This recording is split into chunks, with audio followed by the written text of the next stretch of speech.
اور اسی کے تمہارے کان سنتے ہیں۔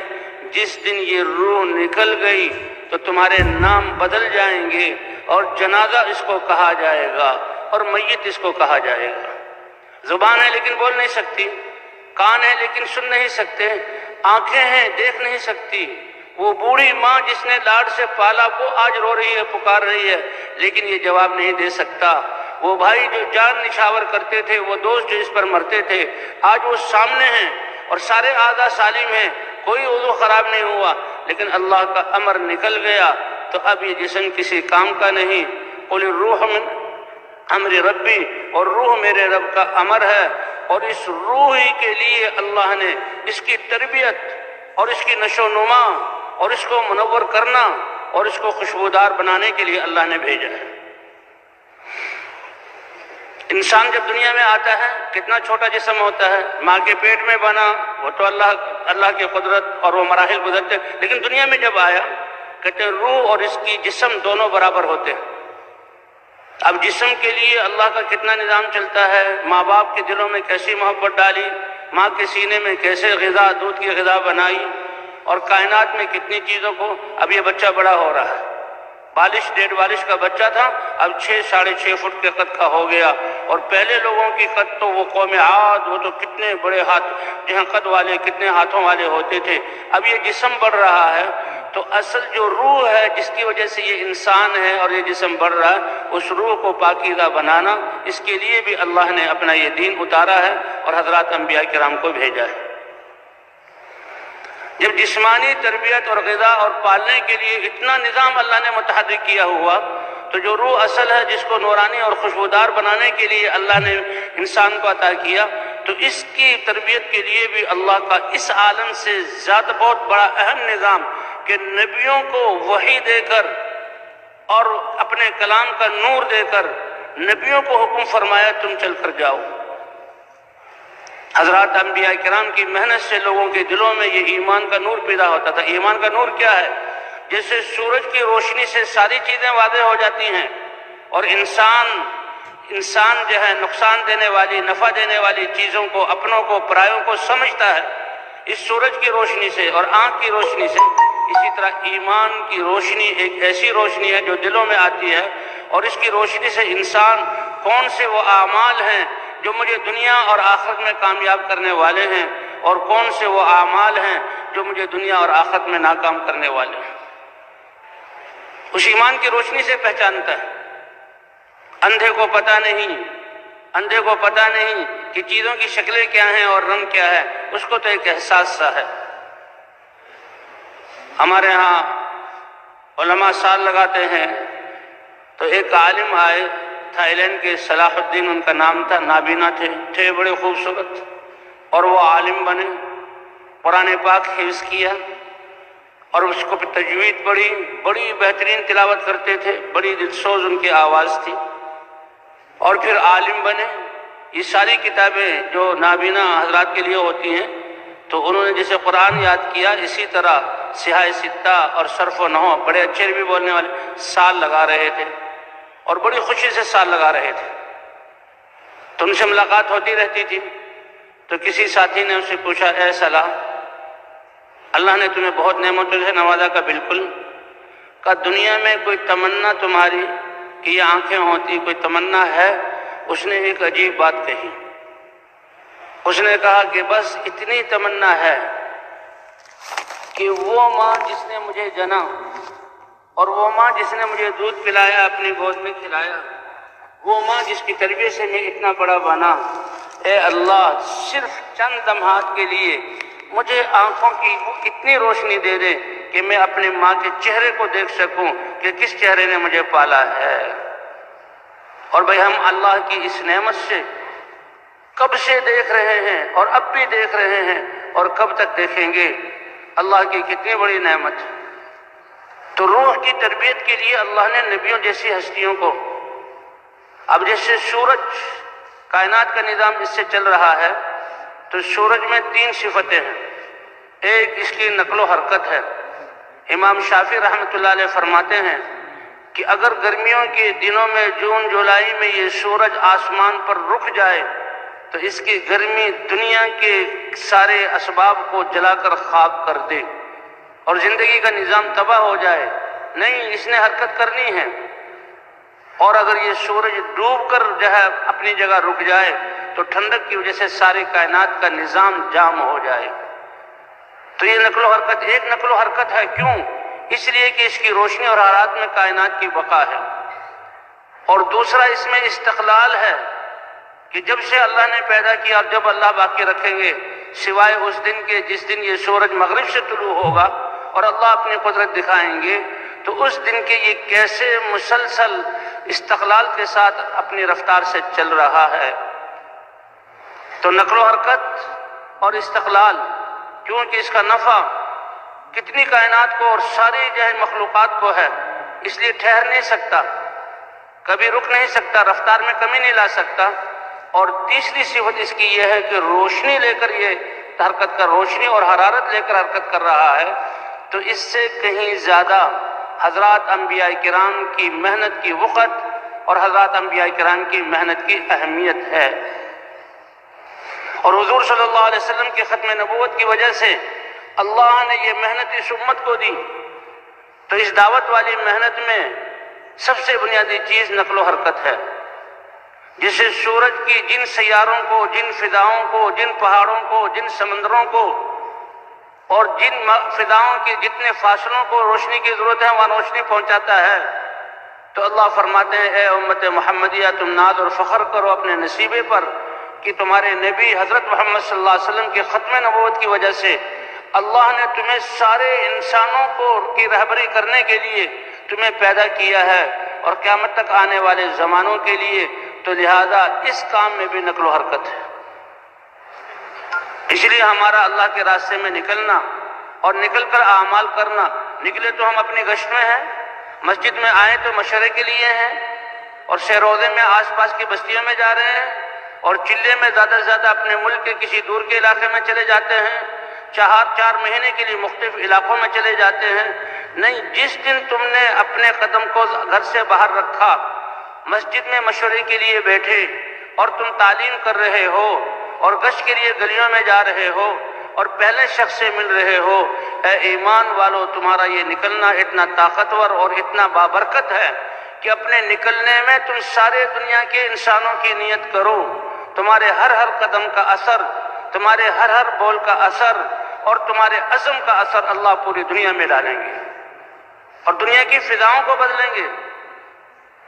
یہ باطل والے اپنی سائنسی ترقی اور اپنی جدید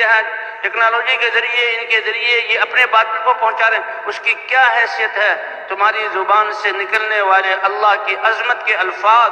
اور انسانوں کی نصیحت کے لیے سمجھانا. او دنیا بھر کے انسانوں، اصل ذات اللہ کی ذات ہے، کامیابی اللہ کے دین میں ہے. اللہ کے حکموں کو نبی کے طریقے پر مان لو اور اس دین کی محنت کے لیے نکل جاؤ. یہ الفاظ کائنات کے سب سے طاقتور الفاظ ہیں. یہ باطل والوں کا اصل گرو شیطان، جو نفس دشمن ہے، جو نفس ہمیں خواہشات کی طرف، اللہ کی طاعت اور اللہ کی یاد سے غافل کر کے خواہشات کی طرف لے جاتا ہے. اور خارجی دشمن ہمارا شیطان ہے. ابا آدم علیہ السلام اور اماں حوا علیہ السلام کو بھی جنت سے نکلوا دیا. اللہ کے سامنے یہ وعدہ کر کے آیا ہے، تیرے بندوں کو میں گمراہ کروں گا. اللہ نے فرمایا، جو بندے جن کے دل میں میری یاد ہوگی اور میرا مطلوب ہوں گا، تمہارا بس اس پر چل نہیں سکتا. تو شیطان نے، ہمارا دشمن اصل شیطان ہے، ہمارا دشمن اصل ہمارا نفس ہے. تو جس شیطان نے ساری دنیا کو اللہ سے غافل کر کے دنیا میں لگایا ہوا اور غفلت کی زندگی ان کو دی ہوئی، اس دعوت کے الفاظ سے وہ شیطان بھی بے قابو ہو جاتا ہے اور اس دعوت کی طاقت کو برداشت نہیں کر سکتا. تو بے دین زندگی وہ گزارنے کا طریقہ جس میں ہماری دنیا آخرت کی کامیابی مسائل کا حل ہے اور انسانوں کی زندگیوں میں دین کا آنا، وہ نبیوں کی محنت. تو میں عرض کر رہا تھا کہ اس محنت میں بھی مستقل نقل و حرکت ہے اور استقلال ہے اور ایمان کی روشنی لے کر پھرنا ہے. کیونکہ ایمان کا کلمہ لا الہ الا اللہ محمد الرسول اللہ، اس کو لے کر ہم پھر رہے ہیں. تو حضور صلی اللہ علیہ وسلم کی تو اب یہ نقل و حرکت حضور صلی اللہ علیہ وسلم کی ختم نبوت کی وجہ سے یہ محنت ہر کلمہ گور اس امت کے ذمے میں ہوئی، اور یہ امت جب اس محنت پر پڑے گی تو نکلنے والوں کے پاس جو دین پہلے سے ہے اللہ اس کو ضائع ہونے سے بچا لیں گے، وہ دین محفوظ ہو جائے گا، اور ان کے اللہ کے راستے میں نکلنے کی وجہ سے اللہ ان کو ایمان اور تقوی اور دین پر عمل کرنے میں ترقی دیں گے، اور جہاں جہاں یہ جائیں گے لوگ دنیا میں لگنے کی وجہ سے اخلاق ان کے جا رہے ہیں، حیا ان کی ختم ہو رہی ہے، آپس میں الفتیں ختم ہو رہی ہیں،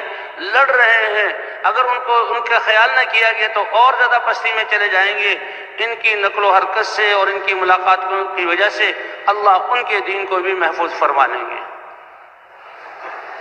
اور ان کی نقل و حرکت سے اللہ پھر ہدایت کا نظام چلائیں گے، اور اللہ ان کو پستیوں سے نکال کر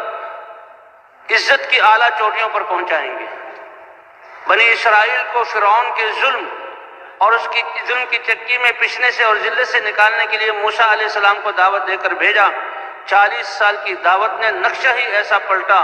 کہ فرعون کو اس بحر قلزم میں ہلاک کر کے ایمان والوں کو ملک مصر سارا دے دیا۔ اللہ کی یہ سنت ہے کہ جہاں والے حق محنت کو لے کر اٹھتے ہیں اور دعوت دیتے ہیں اور نبی کے طریقے پر دعوت دیتے ہیں، اب باطل والے پنپ نہیں سکتے، اللہ کا فیصلہ آتا ہے۔ تو بہرحال اللہ نے یہ ہمیں محنت عطا فرمائی، اللہ اس کے قدر دانی کی توفیق عطا فرمائے۔ اس محنت میں 2 باتیں بنیادی ہیں، ایک نقل و حرکت ہے اور ایک آپس میں دلوں کا جوڑ اور اجتماعیت ہے۔ تو اس لیے خوش قسمت ہے وہ انسان، جیسے میں نے پہلے عرض کیا کہ مسجد میں بیٹھ کر عمل کرنا، اپنے ایمان کی حفاظت کے لیے نکلنا، اس کے لیے اللہ کی طرف سے کتنے بڑے درجات ملے، تو کیا درجہ ہوگا ان لوگوں کا جو ساری انسانیت تک اللہ کا پیغام پہنچانے کے لیے نکلے ہیں۔ تو بھئی نکلنے والے ہیں، اللہ ان کو بھی قبول فرمائے، اور جو واپس جا رہے ہیں تو وہ یہ سمجھ لیں کہ اب تو ہم نے حضور صلی اللہ علیہ وسلم کی محنت والا بن کر رہنا ہے، اور اپنے محلوں اور اپنے گھروں میں بھی اس دین کی محنت کو کرنا ہے اور فضاؤں کو بنانا ہے۔ تو وہ انشاءاللہ واپس جانے والے بھی اس کی کوشش کریں گے نا جی۔ اب اللہ کے راستے میں نکلنا کتنے مبارک، کئی دفعہ صحابہ نے یا رسول اللہ یہ اللہ کے راستے میں نکلتے ہیں، ہماری تشکیل نہیں ہوئی یا ہم اپنے آزار کی وجہ سے جو رہ جاتے ہیں، تو نکلنے والوں کے تو بڑے درجات اور اجر ہیں، کیا ہم ان کے درجات کو پا سکتے ہیں؟ انفرادی طور پر بھی سوال ہوا، مردوں نے بھی کیا، عورتوں کی طرف سے سوال آیا، اجتماعی طور پر بھی سوال ہوا۔ حضور صلی اللہ علیہ وسلم نے فرمایا یہ بتاؤ کہ جب وہ اللہ کے راستے میں نکلیں تو تم اس وقت نماز شروع کر دو، اور وہ اللہ کے راستے میں نکلیں تم روزہ شروع کر دو، تو روزہ بھی رکھو اور نماز بھی پڑھو،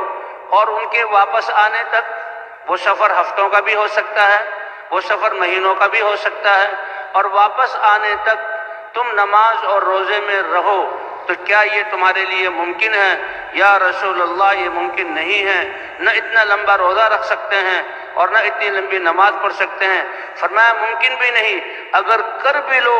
تو میں اللہ کا رسول تمہیں بتاتا ہوں کہ ان کے نکلنے کے اجر کے 10ویں حصوں کو بھی تم نہیں پہنچ سکتے۔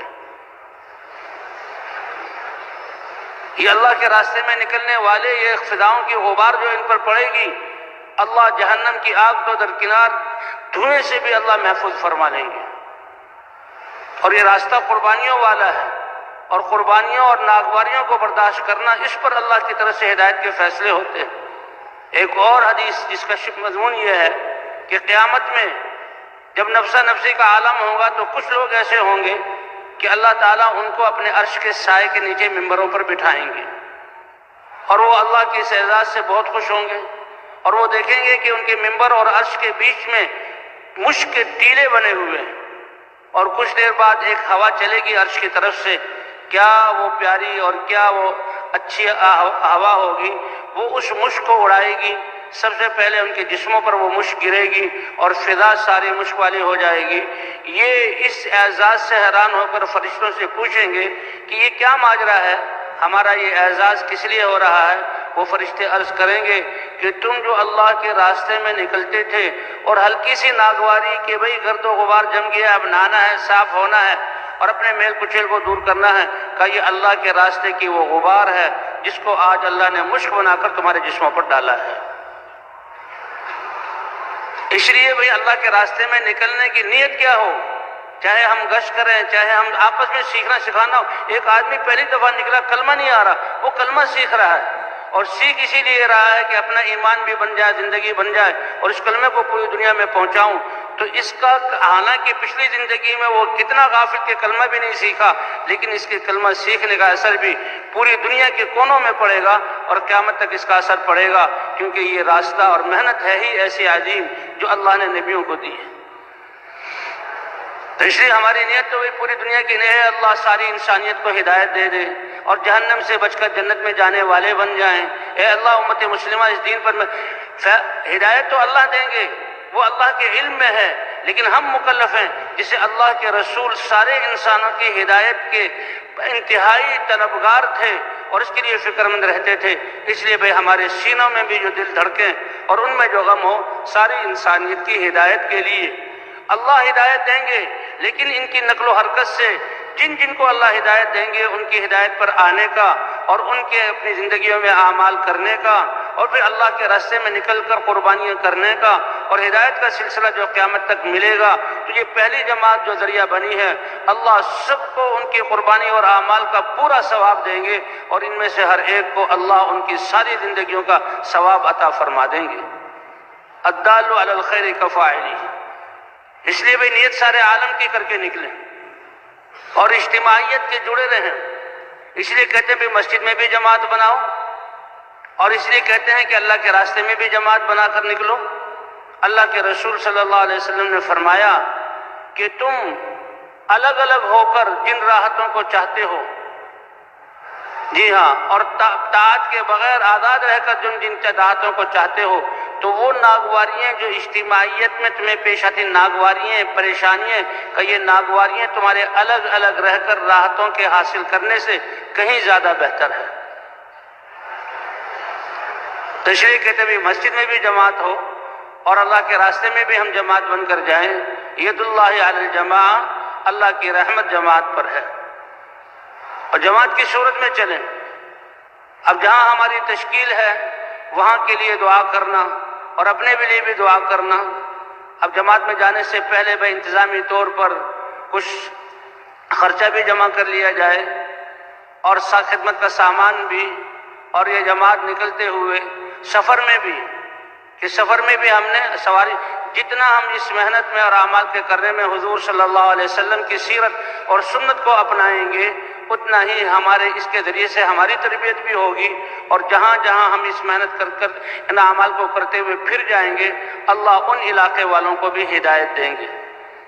کیونکہ اس محنت سے مقصود اللہ کے رسول کی محنت زندہ ہو، اور اس محنت میں حضور صلی اللہ علیہ وسلم کا طریقہ زندہ ہو۔ اس کے لیے سب سے پہلے ہمیں یقینوں کو زندہ کرنے کی محنت کرنی پڑے گی، اور یہ صدا لگانی پڑے گی، اے دنیا بھر کے انسانوں، اصل ذات اللہ کی ذات ہے، کرنے والے اللہ ہیں، اور اللہ نے کامیابی اپنے احکام اور نبی صلی اللہ علیہ وسلم کے طریقے میں رکھا ہے۔ اس آواز کو لگانا پڑے گا، اور پھر اس یقین کی تقویت کے لیے تعلیم کے حلقوں میں بیٹھنا ہوگا، اور علم اور ذکر کی فضاؤں کو قائم کرنا ہوگا، اور حضرت محمد صلی اللہ علیہ وسلم علیہ صفات کے ساتھ اور نرمی کے ساتھ ہمیں خدمت میں لگنا ہوگا۔ تو اس لیے بھائی اللہ کے راستے میں سفر میں بھی ہم ان اعمال کا خیال رکھیں۔ دو ساتھی جو ہے سفر کا انتظام اور خدمت کے لیے متعین ہوں، اور باقی ساتھی دو کی ایک پرانا اور ایک جو ہے نیا، ان کی جوڑی بن جائے اور پیدل چلنے کو ترجیح دیں۔ اللہ کو سب سے زیادہ کائنات میں حبیب اپنے رسول حضرت محمد صلی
اللہ علیہ وسلم تھے اور ساری انسانیت کے لیے رسول بنا کر بھیجا، تو جیسے اللہ نے والے ہیں یہ سارے حالات سامنے آ کر اب یہ جو نکلنے والے ہیں یہ کام گزارش کرتا ہوں تم بھی اپنے بستر کندھوں پر رکھو اور اللہ کے راستے میں چلو۔ اب یہ عالم دیکھ رہے ہیں، سن رہے، دیکھ کر ترجمہ سن رہے ہیں اور اتنے متاثر ہو رہے ہیں کہ آنکھوں سے آنسو۔ جب اس نے بستر اٹھا کر وہ چلا اور کہا نکلو، تو وہ کھڑے ہوئے اور چیخے رونے میں سارا مجمع کی طرف متوجہ ہوا، کہا خدا کی قسم یہ بولنے والا ہے اور ہم سب گونگے ہیں۔ تو اللہ نے تو اتنا آسان کام کیا، نبیوں والا، جن کو جس کے ذریعے ساری انسانیت کو ہدایت ملے۔ تو بھئی یہ اعمال ہیں، دعوت دینا، تعلیم کے حلقوں میں بیٹھ کر جن اعمال کے فضائل اور جس محنت کے فضائل سن رہے ہیں ان کے آداب کو آپس میں مذاکروں کے ذریعے سیکھنا اور اپنی نماز کو بنانا۔ ایمان کے بعد ساری زندگی ہماری درست ہو جائے اور عبادت کے تحت گزرے، ہماری تجارت بھی ٹھیک ہو، ہماری زراعت بھی ٹھیک ہو، ہماری عدالتوں میں جو ہے بہتری آ جائے، ہماری اخلاق میں بہتری آ جائے، نماز اس کا ذریعہ ہے کہ سب سے بڑی عبادت ہے، اور یہ زندگی ساری عبادت ہے ہماری جب نماز درست ہوگی۔ اس لیے جہاں ہم ایمان کی دعوت دیں گے اور جہاں ہم تعلیم کے حلقوں میں بیٹھ کر اعمال کے سیکھنے کا شوق پیدا ہوگا، وہ ہم نے اپنی نمازوں کو بھی بنانا ہے۔ نمازیں ایسی نہیں جیسے بچپن سے پڑھتے آ رہے ہیں۔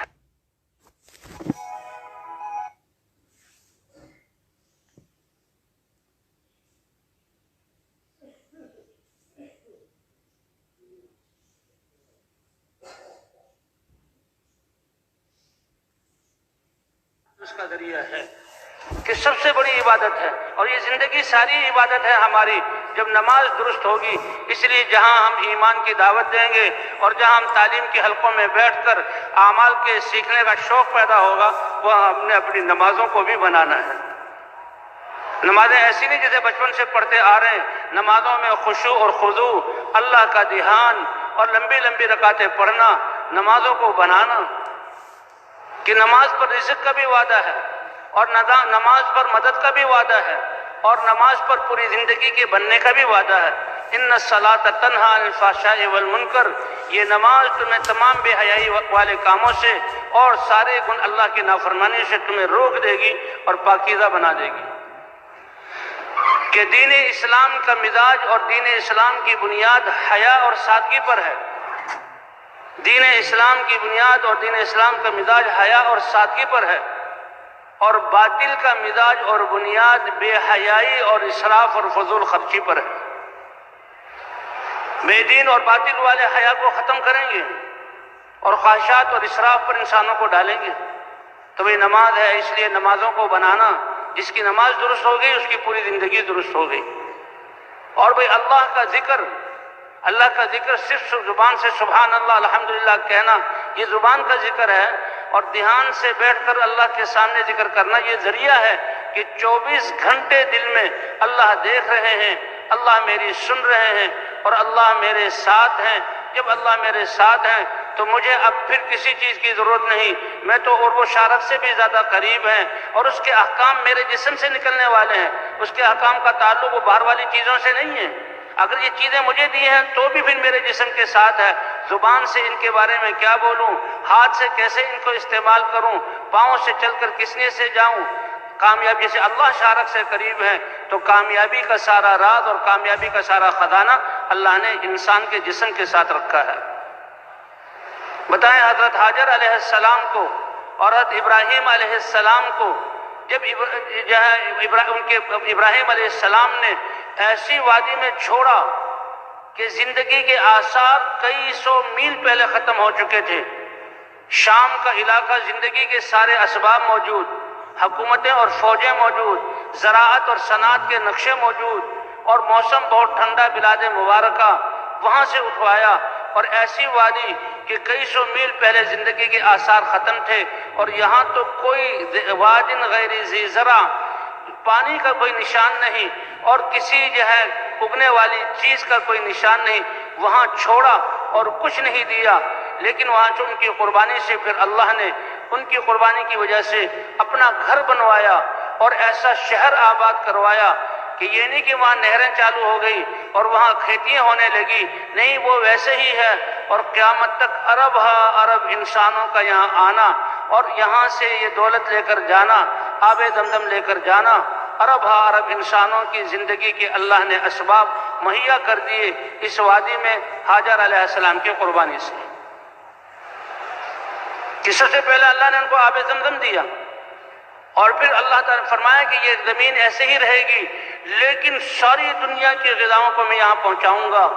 اور یہاں بھی ہزاروں کروڑوں انسان زندگی بسر کریں گے، اور کروڑوں انسان حج کے لیے عمرے کے لیے آئیں گے، اور اس وقت سے لے کر قیامت تک آتے چلے جائیں گے۔ ظاہری نقشہ ہلاکت کے سارے نقشے موجود تھے اور پلنے کا کوئی سبب نہیں تھا، ان اسباب کے ہوتے ہوئے اللہ کب سے پال کر دکھا رہے ہیں، اور فرمایا اس کو ہم نے امن والا شہر بنایا، امن والا شہر بنایا۔ بیت اللہ قربانیوں کے بعد یہ بیت اللہ بنایا گیا۔ تو بہرحال بھائی، ذکر اللہ کا دھیان کہ ہر وقت کہ اللہ مجھ سے کیا چاہ رہے ہیں اور اللہ کا کیا حکم ہے اور نبی کا کیا طریقہ ہے۔ اللہ نے جسے اللہ شارک سے زیادہ قریب ہے، اللہ نے کامیابی بھی ہمیں شارک سے زیادہ قریب، اپنی زبان اور اپنے اعضاء کا استعمال اللہ کے حکم کے مطابق اور حضرت محمد صلی اللہ علیہ وسلم کے طریقے کے مطابق، اور پھر حضور صلی اللہ علیہ وسلم علیہ اخلاق کے ساتھ انسانیت کی خدمت۔ انک لعلی خلق عظیم، اللہ کہہ رہے ہیں قسم کھا کر آپ بڑے اخلاق والے ہیں، اللہ گواہی دے رہے ہیں، اور فرمایا کہ انما بعثت لیتمم مکارم الاخلاق، مجھے جو بھیجا گیا ہے بہترین اخلاق کو مکمل کرنے کے لیے، اپنے اس دین پر اخلاق کی چھت ڈالنے کے لیے، اس امارت کو مکمل کرنے کے لیے بھیجا گیا۔ ایک شخص نے پوچھا، اے اللہ کے رسول، قیامت میں آپ کے درجات تو بہت بلند ہوں گے، اگر ہم میں سے کوئی آپ کے قرب میں اپنی جنت کا درجہ چاہے تو سب سے قریب آپ کے کون ہوگا؟ فرمایا اکثرکم علیہ صلاۃ واحسنکم خلقا، جو سب سے زیادہ درود شریف مجھ پر پڑھے گا، جو سب سے زیادہ ہر وقت درود پڑھتا رہے، تو جنت میں حضور کا پڑوس نصیب ہو جانا، اس کے اثرات دنیا میں بھی پڑیں گے۔ تو جب اللہ جنت میں وہ درجہ عطا فرمائیں گے تو درود پڑھنے والوں کو اللہ دنیا میں بھی ان کی ہر حاجت کو پورا کریں گے۔ فرمایا تم تو اپنی زبان سے اللہ سے مانگو گے کہ اے اللہ میں اپنے نبی پر درود بھیج، رحمتیں نازل فرما، تو تم نے ایک دفعہ نبی پر درود پڑھا، اللہ 10 رحمتیں تم پر نازل فرمائیں گے۔ فرمایا اکثرکم علیہ صلاۃ واحسنکم خلقا، تو اس لیے بھی اللہ کے راستے میں نکل کر جو ہماری محنت ہے کہ ہر مسلمان دعوت والا بن جائے، دعوت دینے والا، دعوت مخلوق سے اللہ کی طرف، اسباب اور نامات نقشوں سے اعمال کی طرف، اور دنیا سے آخرت کی طرف، کہ ہم دنیا میں رہنے کے لیے اور ہمیشہ جینے کے لیے نہیں آئے، دنیا سے تو جانا ہے، آخرت ہماری منزل ہے، وہاں کا سرمایہ کرنا ہے۔ اے پیارے نبی، آپ اللہ سے دعا کر کے جتنا آپ زندگی لمبی لے لیں اللہ دے دیں گے، لیکن ایک دن یہاں سے جانا پڑے گا۔ اللہ نے فیصلہ کیا ہوا ہے اس کائنات کو سب کو ختم کرنا ہے۔ تو اس لیے بھی ہماری دعوت اپنی آخرت کی طرف، ہماری مجلسوں میں آخرت کے تذکرے، اور دعوت کے بعد پھر فضائل کی تعلیم اور آپس میں سیکھنا سکھانا، ان 6 نمبروں کا سیکھنا، نمازوں کا سیکھنا، ایمان مفصل مجمل کا سیکھنا، اور جتنے ہمارے یہ اعمال ہیں، گشت کرنا، خدمت کرنا، وصولی کرنا، مسجد میں ٹھہرنا، یہ سارے آداب کے ساتھ ہوں۔ اور آخر میں بھائی ہمارے اخلاق، اس کے لیے ہمارا نکلنا ہے۔ ہم پیدل چلنے کو ترجیح دیں، جس بستی میں جانا ہے اس بستی میں اترنے سے، جب بس سے اترے ہیں یا پیدل چل کر پہنچے ہیں، بستی میں داخل ہونے سے پہلے ساتھیوں کو جمع کر لیا جائے۔ یہ چلنے سے جو تھکاوٹ ہوئی، کھانے پینے کی ترتیب آگے پیچھے ہوئی، گرمی سردی کے موسم نے ستایا، سفر میں جہاں کمر تختہ ہو گئی ہے تو شیطان آتا ہے، لو بھائی اتنی مشقت اور ایسی پریشانی، تو شیطان کہے گا واپس لوٹ جاؤ، لیکن نہیں، یہ تو اللہ نے ہمیں منتخب کیا، بھیجا ہے۔ تو اب ساتھیوں کو جمع کر کے کہ بھائی دیکھو ہم اللہ کے راستے میں نکلے ہیں، دنیا والے بھی سفر کر رہے ہیں، کوئی انسان بغیر قربانی کے اور بغیر مشقت کے دنیا میں زندہ نہیں رہ رہا۔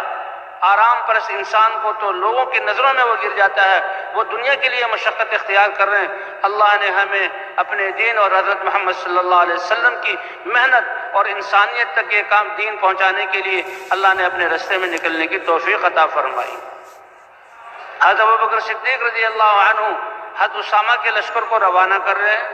اسامہ بہت چھوٹی عمر کے تھے، حضور کے انتقال پر آ گئے تھے، اب دوبارہ ان کو روانہ کر رہے ہیں، اور حضرت ابوبکر صدیق کو مسلمانوں کا امیر بنا لیا گیا، ذمہ دار بنا لیا گیا۔ تو حضرت ابوبکر روانہ کر رہے ہیں اسامہ کو۔ حضرت اسامہ اپنے سواری پر سوار تھے، حضرت ابوبکر صدیق کی اونٹنی بھی تھی، عبد الرحمن ابن عوف اس کو لے کر چل رہے تھے، لیکن ابوبکر پیدل چل رہے ہیں، ابوبکر پیدل چل رہے ہیں۔ حضرت اسامہ فوراً،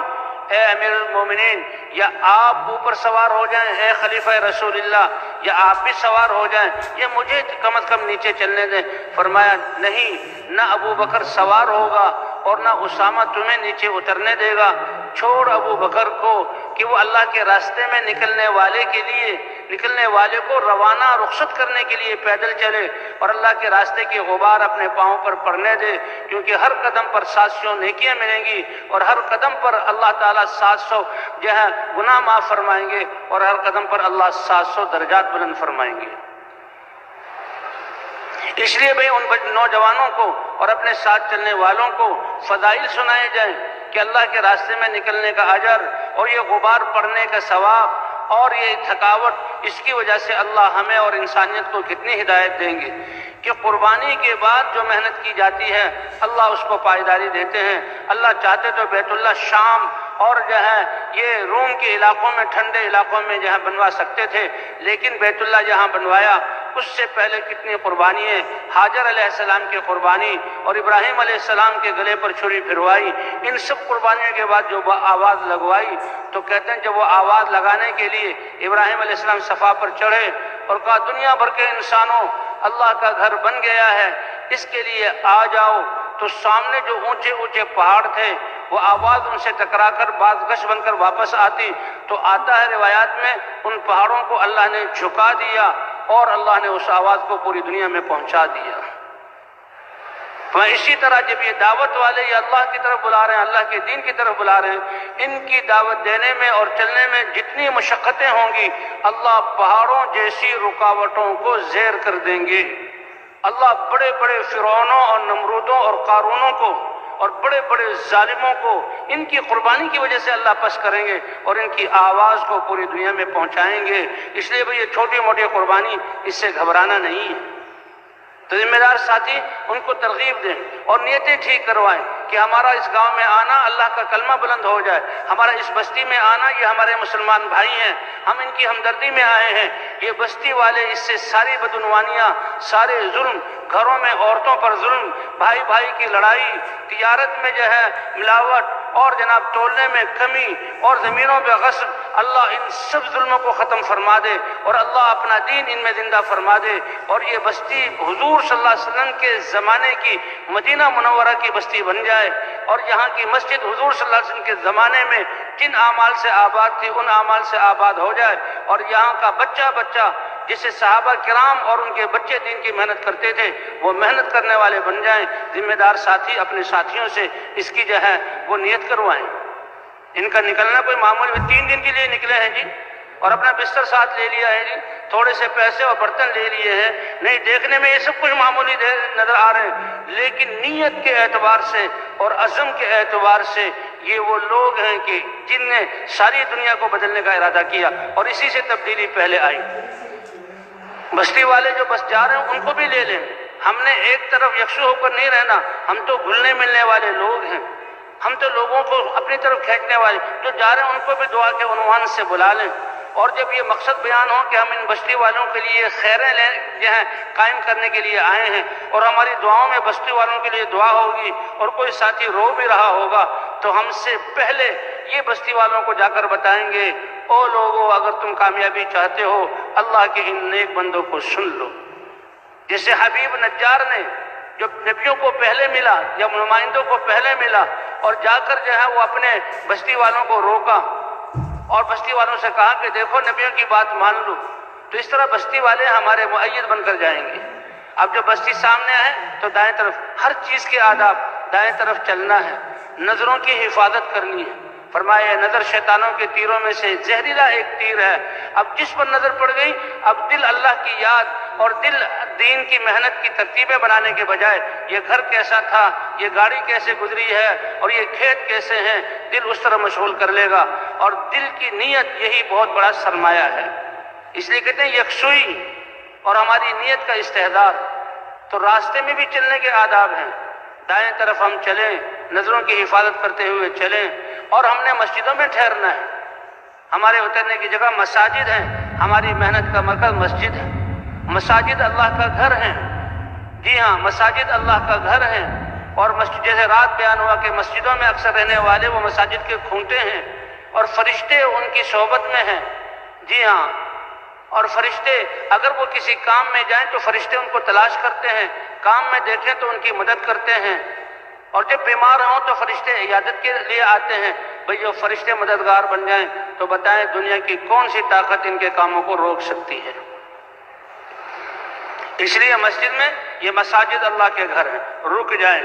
اور اللہ کے گھر کی عظمت کا استحضار کہ اس میں کیسے اللہ کے گھر میں داخل ہونے کے آداب ہیں، جی ہاں، کہ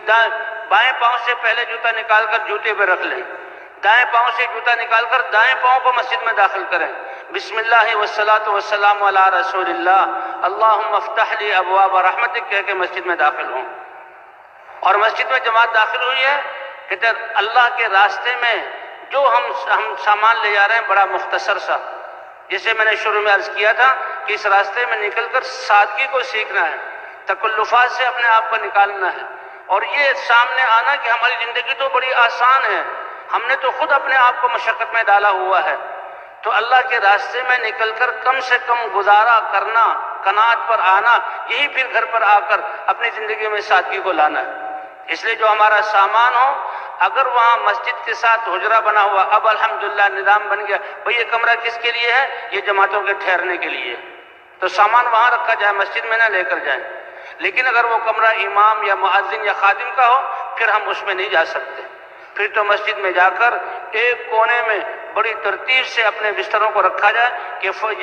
وہ خلل نہ آئے جہاں صفوں میں، اور پھر چادر سے ڈھانک دیا جائے کہ ہر آنے والا سمجھے کہ بڑے مہذب لوگ اور ہستیاں آئی ہیں، یہ اللہ کا پیغام لے کر آئی ہیں، کیسے ان کی مرتب زندگی ہے۔ اور اللہ کے گھر میں داخل ہو کر سب سے پہلے وضو کریں اور 2 رکعت نفل پڑھیں۔ اگر وہاں دیہاتوں میں بعض جماعتیں چلتی ہیں کہ مسجد کا یعنی بہت خستہ حال ہے، گرد غبار پڑی ہوئی ہے، وضو کی جگہ صاف نہیں ہے، تو ہم سارے ساتھی صفائی کریں مسجد کی، وضو کی جگہ کو صاف کریں، ٹینکی میں پانی بھر دیں، اور وضو کر کے پہلے 2 رکعت نفل پڑھیں۔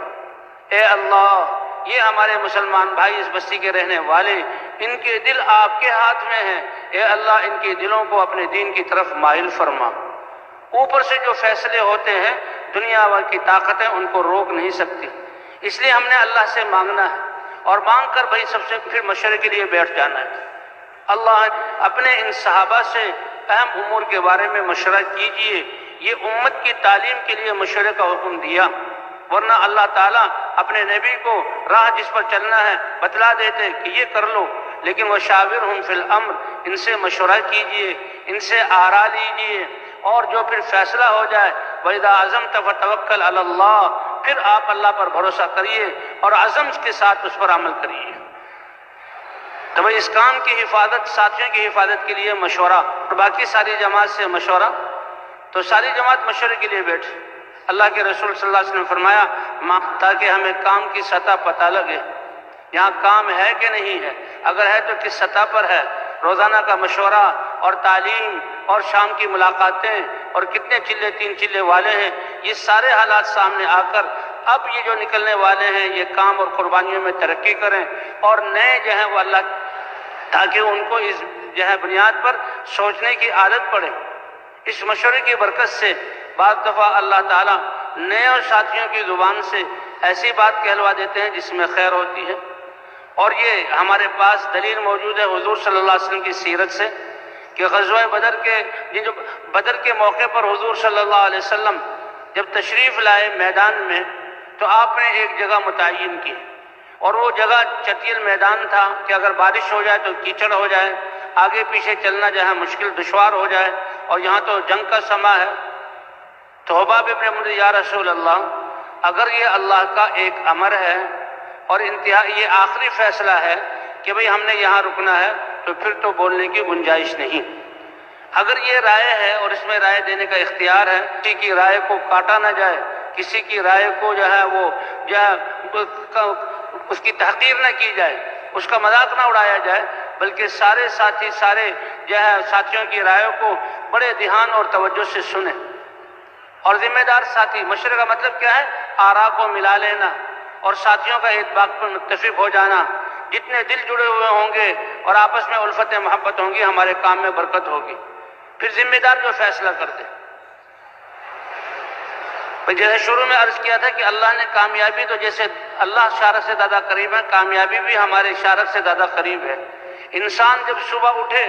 تو یہ نیت کر لے، اے اللہ میں تیرا بندہ، وہ کہتا الحمدللہ الذی احیانی بعد ما اماتنی والیہ النشور، تو اے اللہ میں تیرا بندہ ہوں اب سے لے کر دوبارہ شام کو بستر پر آنے تک۔ اے اللہ جن میدانوں میں اور جن جگہوں پر تیرا جو حکم متوجہ ہوگا، اے اللہ میں اس کو پورا کروں گا، اس کی توفیق دے دے، اور تیری نافرمانی نہیں کروں گا، اے اللہ اس سے بچا لے۔ تو اسی نیت پر اللہ ان تمام نیکیوں کا اجر اس کو عطا فرما دیں گے۔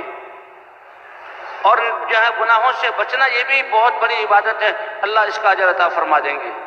تو مسلمان تو صبح ہوتے ہی طاعت کی نیت کے ساتھ اپنے میدان میں آئے۔ تو مشورے میں جو بیٹھے ہوئے ہیں، جب ہر آدمی ایک وقت میں ایک کام کر سکتا ہے، اس میں گشت بھی ہے، اس میں ملاقاتیں بھی ہیں، اور خدمت بھی ہے، اور بھی بہت سارے کام ہیں، تو ہر ساتھی یہ نیت کرے کہ میں سب کاموں کے لیے تیار ہوں۔ اور پھر جب سب کے لیے تیار ہوں تو تقسیم کار ہوگی، ساتھی مختلف کاموں میں جائیں گے، کیونکہ ہمارا یہ ایک اجتماعی کام ہے، اس سے کہ مشورے اور اجتماعی کام میں سارے لوگوں کو یہ کام عمل کرنے کا موقع ملا، اللہ سب کو سارے کاموں کا ثواب عطا فرمائیں گے۔ اس لیے بھی اپنے آپ کو تیار کر کے، اور مشورے کے بعد اب ہم نے اس کام میں ہے دعوت کے لیے پھرنا، دعوت کے لیے پھرنا،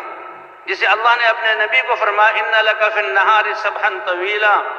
کہ آپ کے لیے لوگوں کے سمندر میں تیرنا ہے اور ان کے پاس جانا ہے۔ انبیاء کرام خود چل کر جاتے تھے، اور یا قوم اعبدوا اللہ ما لکم من الہ غیرہ، تو ساری جماعت پھیل جائے، دو دو کی جوڑیاں ہوں، ایک کو نہیں بھیجنا، دو دو کی جوڑیاں ہوں۔ ملاقاتوں میں کن سے ملاقاتیں کر رہے ہیں؟ سب سے پہلے تو دین کے اعتبار سے جو بڑے ہیں، فرمایا گھروں میں داخل ہو ان کے دروازوں سے، تو بستیوں میں داخل ہو ان کے دروازوں سے، ان کے دروازے دین اور دنیا کے اعتبار سے جو خواص اور اللہ نے جن کو بڑائی دی ہے ان سے ملنا ہے۔ تو بھئی علماء سے بھی ملنا ہے، ائمہ سے بھی ملنا ہے، پرانے ساتھیوں سے بھی ملنا ہے۔ ایسے وقت میں جایا جائے جو ان کی ملاقاتوں کا وقت ہو، اور علماء کی خدمت میں جانا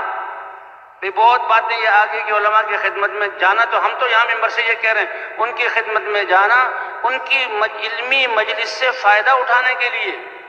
کہ عطار کی دکان میں داخل ہو گئے، چاہے عطر نہ خریدو لیکن خوشبو سے تو محظوظ ہوتے رہو گے کہ وہ خوشبو سے معطر ہے۔ تو یہ علم قال اللہ قال الرسول، اس کی نورانی سے، اور لوگ دینی مسائل پوچھ رہے ہیں، اس لیے ان کی مجلس میں جانا، ان کی مجلس سے استفادے کے لیے، اور ان کی مجلس میں جانا ان سے دعا طلب کرنے کے لیے، کہ یہ انبیاء کے وارث ہیں اور یہ امت کو دین دے رہے ہیں، تو ان سے دعا لینے کے لیے۔ اور جب دیکھیں ان کی توجہ زیادہ ہے تو اس وقت گنجائش ہے کہ اس وقت تھوڑی سی پکی کارگزاری سنا دیں۔ لیکن بھائی یہی دیکھنے میں آ رہا ہے، سننے میں آ رہا ہے، ہمارے ساتھی جاتے تو اس نیت سے کہ دعا طلب کریں گے اور ان سے ان کی وجہ سے فائدہ اٹھائیں گے، اور پھر باتیں شروع کر دیتے ہیں اور بہت لمبی بات کر دیتے ہیں۔ نہیں بھائی نہیں، وہ اہل علم ہیں، اللہ نے ان کو جو علم میں لگے ہوئے ہیں، مدرسے میں پڑھا رہے ہیں، دنیا کی ساری نقش و آسائشوں کو چھوڑ کر مدرسوں کی چٹائی پہ بیٹھ کر اور وہ اس امانت کو منتقل کر رہے ہیں، وہ جب چاہیں تو کوئی پکی سی کارگزاری سنا دیں اور مختصر جواب دے کر اور ان سے دعا لے کر آ جائیں، اور جہاں موقع اگر مجلس بھری ہوئی ہے تو پیچھے ہی بیٹھ جائیں، اپنی باری کا انتظار کریں اور ان سے بتا دیں کہ ہماری جماعت یہاں آئی ہوئی ہے۔ بھائی پرانے ساتھی بات تو ایسے ہوں گے کہ ان کو اطلاع پہنچتے ہی وہ جہاں مسجد میں آ جائیں گے اور ہمارے مشورے میں شریک ہو جائیں گے، ہمارے گشتوں میں شریک ہونے میں گشتیں کرائیں گے۔ یہ پرانے ساتھی بہت ہی اچھے ہیں اور ایسے ہی ہونا چاہیے، اور یہ بڑی مبارک مسجد ہے۔ لیکن کچھ پرانے ساتھی ایسے ہوں گے کہ جو ذرا اپنی مشغولیت کی وجہ سے ذرا وہ کام سے وہ ذرا پیچھے ہو گئے ہیں، تو ان کی خدمت بھی جانا ہے اور ان سے کارگزاری سنانی ہے۔ اور دنیا کے اعتبار سے جو خواص ہیں ان کے پاس بھی ملاقات کے لیے جانا، کیونکہ یہ اللہ کا پیغام سارے انسانوں کے لیے۔ حضور صلی اللہ علیہ وسلم نے بادشاہوں کو باقاعدہ خطوط بھیجے اور اپنے صحابہ بھیجے، اے بادشاہو تمہاری بادشاہت تمہیں مبارک ہو، اور تمہارے ماتحت اللہ کی کتنی مخلوق ہے، اگر تم درست ہو گئے اللہ کی اطاعت پر آ گئے، اور تمہیں دیکھ کر تمہارے ماتحت جو لوگ دین پر آئیں گے تمہیں اللہ اپنی اطاعت کا ثواب بھی دیں گے، اور جن لوگوں کی ہدایت کا ذریعہ بنے ہو ان کا ثواب بھی دیں گے۔ تو ذریعہ خواص کے پاس جانا، کیونکہ وہاں کچھ ذرا دنیاوی نقشے ہوتے ہیں، تو پکے ساتھیوں کو بھیجا جائے کہ جن کے دل میں دنیا کی عظمت نہ ہو، ایسے ساتھیوں کو بھیجا جائے، اور وہ جا کر پھر وہاں ان سے ملیں اور مل کر ان کو پوری دعوت دیں اور ان کو اللہ کے راستے میں نکلنے کے لیے تیار کریں، اور مسجد میں شام کو آنے کی دعوت دیں، اور اگر وہ خود تیار نہ ہو نکلنے کے لیے تو مسجد میں لایا جائے، مسجد میں وہاں بھی دعوت دیں، پھر مسجد میں شام کو بھی دعوت کے لیے تیار کیا جائے، لیکن ان کے بچوں میں سے اور ان کے خدام میں سے کسی کو اللہ کے راستے میں نکالا جائے، اور پھر ایک ایک مسلمان سے یہ کوشش ہو ہماری کہ اس 24 گھنٹے میں 100% مسلمانوں سے ملاقات ہو جائے، 2.5 3 گھنٹے 4 گھنٹے ہم نے ایسے مارے پھرنا ہے اور لوگوں کو اللہ کی طرف بلانا ہے۔ اور بھائی جب گشتوں سے تھک جائیں، جب گشتوں سے تھک کر مسجد میں آئیں، اب ہے تعلیم کا وقت، کہ کھانا مؤخر ہوا اور سردی میں ٹھٹر رہے ہیں یا گرمی میں پسینہ اور تھکاوٹ کی سانس چڑھا ہوا ہے، اور اب مسجد میں آئے ہیں، تو سب سے پہلے ہم یہ چاہتے ہیں کہ اللہ اس تھکنے پر ہمیں کیا عطا فرمائے گا۔ جب تعلیم کے حلقوں میں اللہ کے وعدے سنیں گے تو وہ اتنی بڑی عنایتیں، اتنے بڑے انعامات ہیں کہ انسان ان کو سنے گا، ان کی ساری تھکاوٹیں دور ہو جائیں گی، اور دل سے یہ بات آئے گی کہ میں نے تو بہت تھوڑا کیا اور ہم تو دوبارہ جانے کے لیے تیار ہیں۔ تو یہ دعوت جو ہے یقین کو بنانے کے لیے، اور تعلیم اس یقین کی تقویت کے لیے، کہ جیسے ہم نے بستیوں میں بیان کیا، اے لوگوں کامیابی اللہ کے احکام میں ہے، اللہ کے احکام کا تعلق ہمارے اعضاء سے ہے، ان احکام کے ماننے پر اللہ دنیا اور آخرت بنائیں گے۔ وہ کیسے بنائیں گے؟ تو اب فضائل کی تعلیم میں پتہ لگے گا۔ جیسے ابھی عرض کیا تھا کہ یہ نماز جیسی عبادت یہ انسان کو پاکیزہ بنا دیتی ہے، یہ بے حیائیوں سے روک دیتی ہے، اور اس پر رزق کا بھی وعدہ ہے اور اللہ کی مدد کا بھی وعدہ ہے۔ وَاسْتَعِينُوا بِالصَّبْرِ وَالصَّلَاةِ، اللہ کی مدد چاہتے ہو تو ناگواری پر صبر کرو اور دین پر جم جاؤ اور نمازیں پڑھو، اللہ کی مدد اترے گی۔ وَاسْتَعِينُوا بِالصَّبْرِ وَالصَّلَاةِ وَأْمُرْ أَهْلَكَ بِالصَّلَاةِ وَاسْتَبِرْ عَلَيْهَا وَأْمُرْ أَهْلَكَ بِالصَّلَاةِ وَاسْتَبِرْ عَلَيْهَا لَا نَسْأَلُكَ رِزْقًا نَحْنُ نَرْزُقُكَ، رزق کا وعدہ ہے کہ آپ اپنے گھر والوں کو، جہاں آپ خود نبی ہوتے ہوئے نماز کا اہتمام کر رہے ہیں، اپنے گھر والوں کو بھی نماز کا حکم کیجئے اور خود بھی اس کا اہتمام کیجئے۔ ہم روزی کمانا نہیں چاہتے کہ جی پیٹ بھی لگا ہوا ہے، اس کے لیے روزی رزق کا ذمہ تو اللہ نے لیا ہوا ہے۔ ان ما اريد منهم من رزق وما اريد ان يطعمون ان الله هو الرزاق ذو القوة المتين وما من دابة في الارض الا على الله رزقها، کہ ہم آپ سے روزی کمانے نہیں کہتے، نحن نرزقک، یعنی ان نمازوں کی وجہ سے ہم آپ کو رزق عطا فرمائیں گے۔ تو کتنا بڑا وعدہ ہے بھائی، تو یہ فضائل کی تعلیم میں پتہ لگے گا، پھر نمازوں کو بنانے کا شوق ہوگا۔ یہ فضائل اور یہ وعدے کب پورے ہوں گے؟ جب ہماری نماز حقیقی نماز ہوگی۔ اسی طرح بھی اللہ کے ذکر پر کیا فائدہ کہ انسان اپنے دل میں اللہ کو یاد کرتا ہے، اللہ اپنے دل میں اس کو یاد کرتے ہیں۔ انسان ذکر مجلس میں کرتا ہے تو اللہ اس سے بہتر جسم مجلس یعنی فرشتوں کے مجلس میں یاد کرتے ہیں۔ الا بذکر اللہ تطمئن القلوب، اللہ کا ذکر کرنے سے دلوں کو اطمینان ملتا ہے۔ اور بھی اللہ کے راستے میں نکلنے کے فضائل، اللہ اکبر، کہ ان تنصر اللہ ینصرکم، ہمارا اللہ کے راستے میں نکلنا اور دین کی دعوت دینا اور تھوڑا سا اپنے آپ کو تھکانا، اللہ کے دیے ہوئے مال میں سے لگا دینا، وقت میں سے لگا دینا، اللہ اس کو اپنی قرآن اور اپنی زبان میں کہ دیکھو میرے بندے میرے دین کی مدد کر رہے ہیں۔ بھئی کیا ہم مدد کر رہے ہیں؟ وہ تو اللہ کے امر پر لبیک کہہ کر ہم اپنی وسعت کے، بوڑھا اپنے بڑھاپے کے ساتھ، بیمار اپنی بیماری کے ساتھ، کمزور اپنی کمزوری کے ساتھ، جوان ذرا اپنی جوانی کے ساتھ، اور ان زبان سے الفاظ کہہ رہا ہے، لیکن اس کی تعبیر کی یہ اللہ کے دین کی مدد کر رہے ہیں، اور اللہ کا وعدہ کہ تم تو اپنی میری دی ہوئی استعداد اور کمزور صلاحیتوں کے ساتھ میرے دین کا بول رہے ہو، اور میں آسمان والا رب عرش عظیم اپنی قدرت کے ساتھ تمہاری مدد کروں گا۔ وَإِن يَنْصُرْكُمُ اللَّهُ فَلَا غَالِبَ لَكُمْ۔ تو بھئی تعلیم میں بیٹھ کر ہم نے یہ جو ہے فضائل سننے، اب تعلیم کے بھی آداب، اور تعلیم کا مقصد کیا ہے کہ ہمارا علم اور عمل ایک ہو جائے۔ صحابہ کرام کی یہ شان تھی کہ ان کا عمل علم سے پیچھے نہیں تھا۔ آج دین کی محنت نہ ہونے کی وجہ سے ہماری معلومات بہت زیادہ ہیں لیکن عمل ہمارا بہت پیچھے ہے، حالانکہ مسلمان کی شان یہ ہے کہ اللہ کا جو امر آئے فوراً اس پر عمل کرے، تو ہمارے معلومات ہمارے معمولات بن جائیں۔ جی ہاں، اور چیزوں کا تأثر نکل کر اللہ کی ذات کا تأثر ہمارے دل میں آ جائے، اور ہمارے دل ایمان کے نور سے منور ہو جائیں۔ جیسے دعوت دینے سے ایمان کا نور بنتا ہے اور اس روشنی سے نظر آتا ہے اعمال میں کامیابی کا، تو قرآن پاک کی تلاوت اور احادیث اور وحی کا سننا اس سے بھی ایمان میں ذاتی ہوتی ہے۔ اور بھائی اس کے فضائل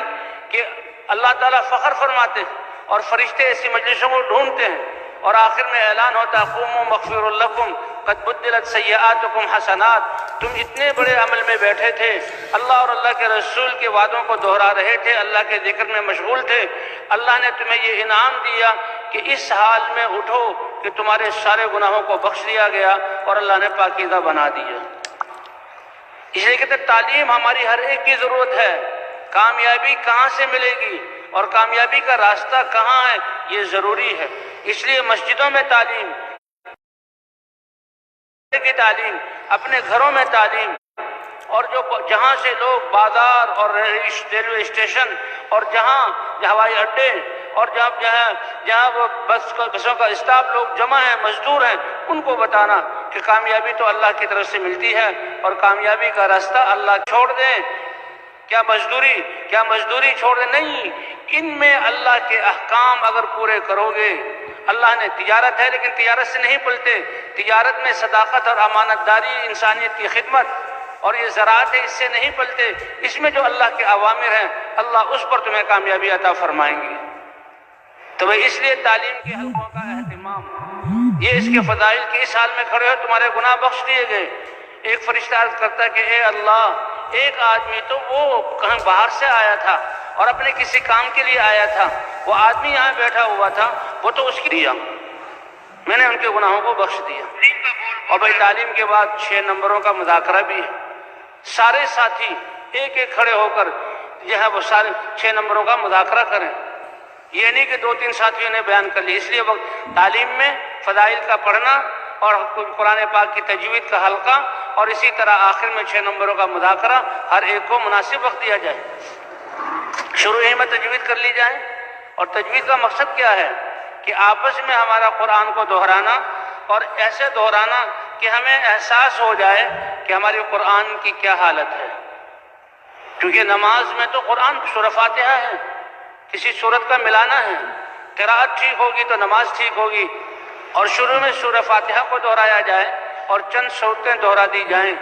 جس کو اللہ نے قرآن پاک کو تجوید سے پڑھنے کی نماز ٹھیک ہوگی تو زندگی ٹھیک ہوگی۔ اللہ کا شکر ہے یہ سیکھنے سکھانے والا ایسا ماحول ہے کہ اس میں ابھی رائے ایک شخص آیا اور اس کو میں دیکھا سن 71 سے میں اس کو دیکھ رہا تھا اور بڑی اچھی حالت میں نے ان سے پوچھا کہ آپ کی عمر کتنی ہے؟ کہ جی 105 سال ہے۔ میں نے کہا یہ کیسے ہو سکتا ہے؟ اس نے کارڈ دکھایا،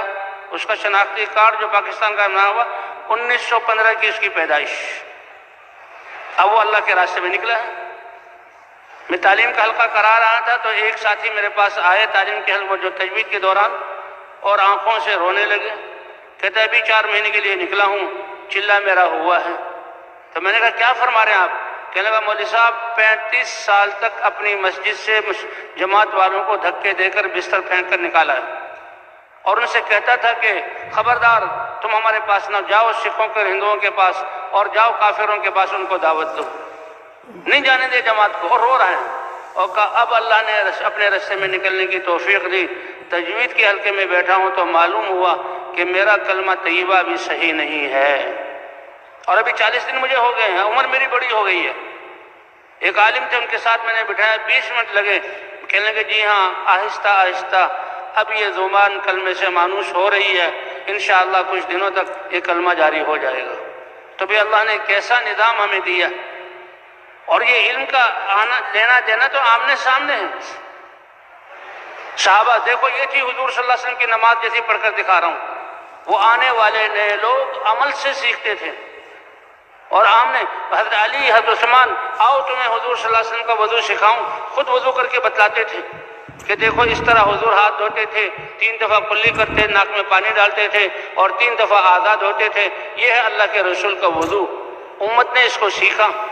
اور مسجد کا ماحول ایسا کہ مسجد میں وہ سارے اعمال، مساجد کو آباد کرنا، ثمامہ ابن وسال قیدی ہیں، ان کو مسجد میں باندھا گیا، اور طائف کا وفد جو آیا،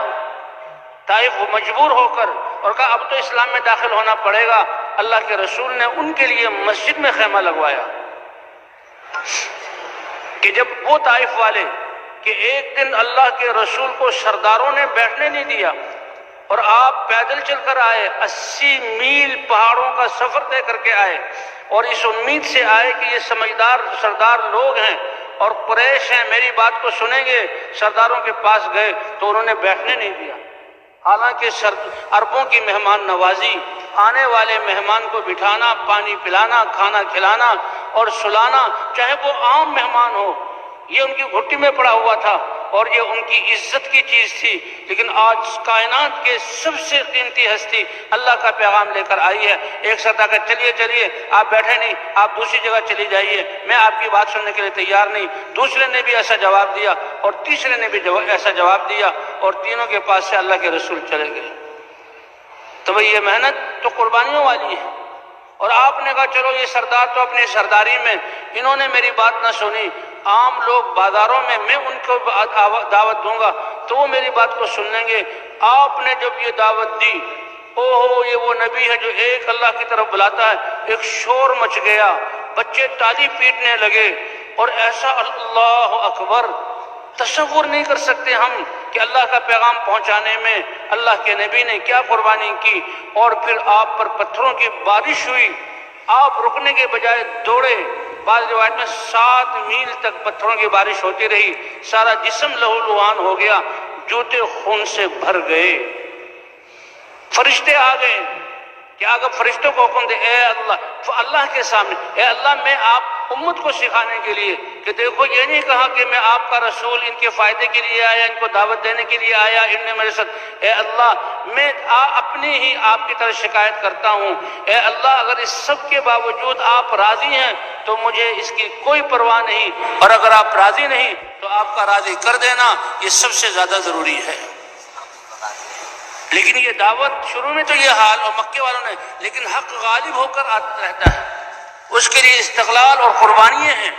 اور جمنا ہے۔ اب ایسا موقع آیا، مکہ فتح ہو گیا، اور قبائل جب سب اسلام میں داخل ہونے لگے اور حضور صلی اللہ علیہ وسلم کے صحابہ بنے، اب طائف والوں کو فکر ہوئی،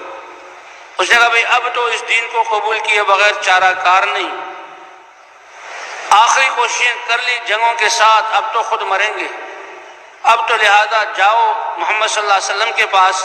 اور ان سے بات کرو، اور خود جا کر کچھ اپنی شرطیں رکھ کر پھر اسلام میں داخل ہونے کے لیے جو ہے تم تیار ہونا۔ تو اللہ نے کیسا نظام بدلا، اب طائف والا وفد آ رہا ہے چند افراد کی صورت میں، تو حضور صلی اللہ علیہ وسلم کے جانور جو چرائے جاتے تھے صحابہ ان کے لیے باری لگاتے تھے، اور یہ سیرت سے ثابت ہے، بھئی آج آپ 2 آدمیوں کی خدمت کی باری ہے، اگلے دن دوسرے 2 آدمی کی باری، خدمت بھی ہو جائے گی، باقی سارے حضرات کو جو ہے اعمال کرنے کا موقع بھی ملے گا، یہ صحابہ سے ثابت ہے۔ حضرت مغیرہ ابن شعبہ رضی اللہ تعالیٰ عنہ فرماتے ہیں کہ میرے ذمہ تھا اس دن حضور کی بکریوں کو اور حضور کے جانوروں کو چرانا، تو چرانے والا تو بستی سے بہت باہر نکل جاتا ہے، اچھا وہ طائف کے رستے میں چرا رہے تھے، اب بکریاں چرا رہے ہیں، طائف والے آئے تو انہوں نے کہا بھئی یہ مدینے کا آدمی معلوم ہوتا ہے، تو معلومات کے لیے ان کے پاس آ گئے، ہاں بھئی تم کون ہو؟ کہ مغیرہ ابن شعبہ نام ہے۔ کون ہو؟ مسلمان ہوں۔ تمہارے نبی کہاں ہوتے ہیں؟ کہ جی وہ تو مسجد میں ہوتے ہیں، ہمیں لے چلو۔ کیا چاہتے ہو آپ لوگ؟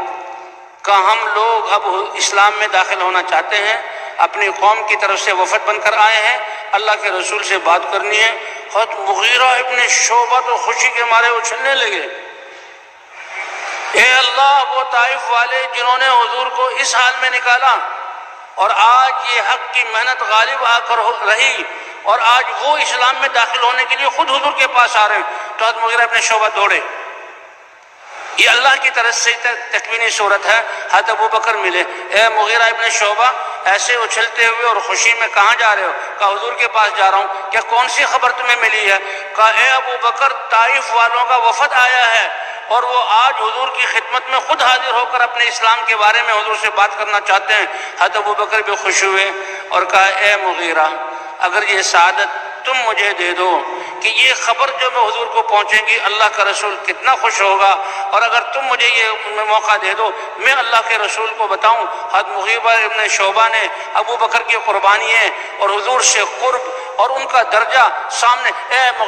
ابو بکر، میں خوشی سے اجازت دیتا ہوں، آپ بھی اللہ کے رسول کو جا کر کہیں۔ اور ابو بکر خوشی میں گئے، اے اللہ کے رسول، آج اللہ طائف والوں کو لا رہا ہے اور وہ آپ سے اسلام میں داخل ہونے کے بارے میں بات کرنا چاہتے ہیں۔ بھئی یہ ہے اس دعوت کا اثر، ایسے ایسے لوگوں کو ہدایت ملے گی۔ لوگوں نے کہا کہ اگر تم یہ سنو کہ خطاب کا گدھا حضور کی بات مان گیا ہے، اسلام لے آیا ہے، وہ گدھا ہے تو مان لو، لیکن عمر ابن خطاب اگر مسلمان ہو گیا اس کو نہ مانو، کیونکہ یہ ممکن ہی نہیں ہے۔ لیکن اللہ نے ان کے دل کو بھی بدل دیا، اور کیسے وہ حضور صلی اللہ علیہ وسلم کے صحابی اور خلیفہ ثانی بنے۔ اور اللہ کے رسول نے فرمایا اگر میرے بعد کوئی نبی ہوتا تو وہ عمر ہوتا۔ حضرت ابوبکر صدیق حضور کے پاس آئے، اے اللہ کے رسول، حضور صلی اللہ علیہ وسلم بڑے خوش ہوئے اور اپنی مسجد نبوی میں ان کے لیے خیمہ لگوایا، اور آپ صلی اللہ علیہ وسلم وہ آئے اور آپ صلی اللہ علیہ وسلم سے بات کی۔ غالباً حضرت خالد صحابی کا نام ہے، وہ بیچ میں واسطہ بنے۔ اچھا، حضور نے ان کو بٹھایا اور بٹھا کر کیا چاہتے ہو؟ کہ ہم اسلام میں داخل ہونا چاہتے ہیں، لیکن ہماری کچھ شرطیں ہیں۔ کیا؟ ایک تو ہم بت پرستی نہیں چھوڑیں گے، اور دوسرے ہمیں بلا کر آپ جہاد کے لیے مت بھیجنا، اور ایک ہم سے زکوٰۃ اور عشر وصول نہیں کرنا، اور ایک نماز نہیں پڑھو گے۔ تو حضور نے فرمایا بھی کلمہ تو پڑھو گے؟ جی ہاں۔ کہا کلمہ پڑھ رہے ہو تو اس دین میں کوئی خیر نہیں جس میں نماز نہ ہو۔ اللہ اکبر! آج کتنے مسلمان نماز نہیں پڑھ رہے،